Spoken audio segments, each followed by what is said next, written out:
So hello everyone, welcome to our YouTube channel the brain a classes. चलिए, कल हमने 5 question हल किए थे।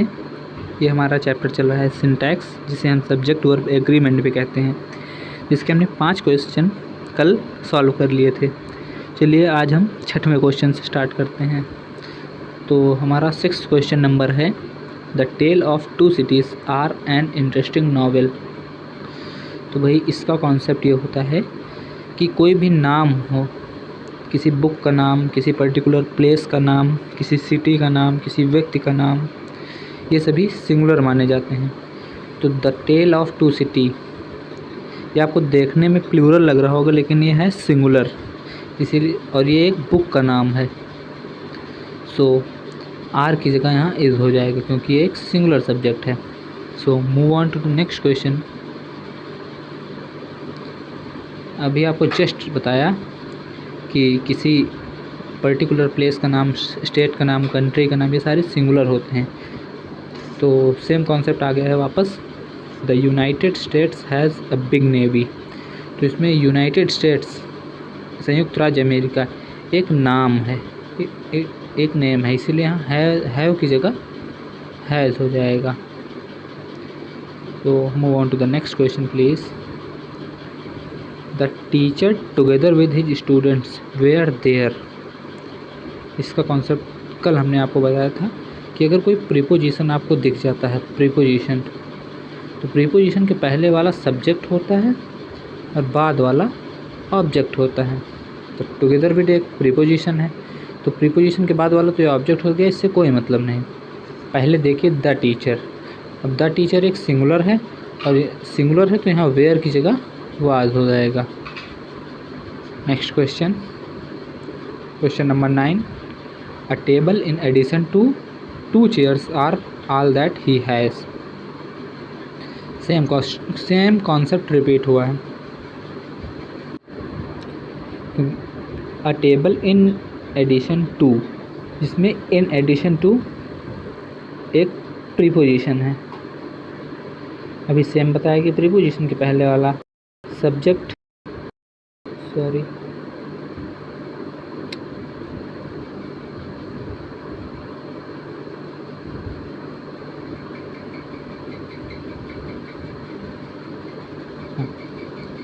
इन एडिशन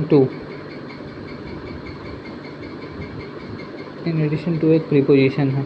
प्रीपोजिशन के पहले वाला सब्जेक्ट, बाद वाला ऑब्जेक्ट। तो अ टेबल एक सिंगुलर सब्जेक्ट है, सिंगुलर सब्जेक्ट के हिसाब से यहाँ आर की जगह इज हो जाएगा। Next question please. Kamal and not his brothers are to blame. चलिए देखते हैं। आपको बताया गया होगा कि एंड हमेशा 2 वाक्यों को जोड़ता है, और एंड से जुड़े 2 सब्जेक्टों को जोड़ता है। तो एंड से जुड़े 2 सब्जेक्ट हमेशा प्लूरल होते हैं, लेकिन यहाँ एंड नॉट है, इसलिए यानी कमल और उसके दोस्त नहीं, यानी सिर्फ कमल। तो इसके हिसाब से आर की जगह यहाँ इज हो जाएगा। तो move on to the next question. Many a boy have left the class. Many a, आपको बताया गया होगा कि जब अगर इस जगह पर ए ना होता तो मैनी इस जगह पर एस लग जाता, मैनी बॉयज, तभी तो ये वाक्य सही था। लेकिन मैनी ए बॉय यानी बहुत सारे बच्चों में से एक पर्टिकुलर बच्चे की बात हो रही है, इसलिए यहाँ हैव की जगह हैज़ आ जाएगा। Next question please. Your choice of friends are not good. Concept आपको बताया गया कि प्रीपोजिशन के जस्ट पहले वाला सब्जेक्ट होता है और इसके बाद वाला ऑब्जेक्ट होता है। तो आपको ऑफ के बाद कुछ देखना ही नहीं है। योर चॉइस एक अनकाउंटेबल नाउन है, अनकाउंटेबल नाउन सिंगुलर हुआ, इसीलिए योर चॉइस सिंगुलर है, सिंगुलर सब्जेक्ट के हिसाब से आर की जगह यहाँ इज हो जाएगा। Next question. The white and black cow are grazing. इसका कॉन्सेप्ट ये होता है कि अगर कोई 2 सब्जेक्ट एंड से जुड़े हों तो अगर दोनों के पहले द लगा हुआ है तो वे प्लूरल होंगे। अगर सिर्फ एक के पहले दा लगा हुआ है और बाद में एंड लगा हुआ है और उसके दूसरे के बाद नहीं लगा हुआ है तो वो सिंगुलर होगा। तो इस वाक्य में द वाइट एंड ब्लैक काऊ यानी काली और सफ़ेद गाय, एक गाय के बारे में बात की गई है, तो यहाँ आर की जगह इज हो जाएगा। Next question, Mohan as well as Sohan are guilty, same concept repeat हुआ है। एज वेल एज एक प्रीपोजिशन है, प्रीपोजिशन के पहले वाला सब्जेक्ट बाद वाला ऑब्जेक्ट, तो यहाँ पे सिर्फ मोहन की बात की जा रही है, तो मोहन के अनुसार यहाँ आर की जगह इज आ जाएगा।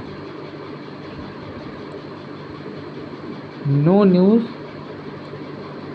आर गुड न्यूज़, तो आपको बताया गया है कि न्यूज़ हमेशा सिंगुलर होती है, से आर की जगह यहाँ पर इज आ जाएगा।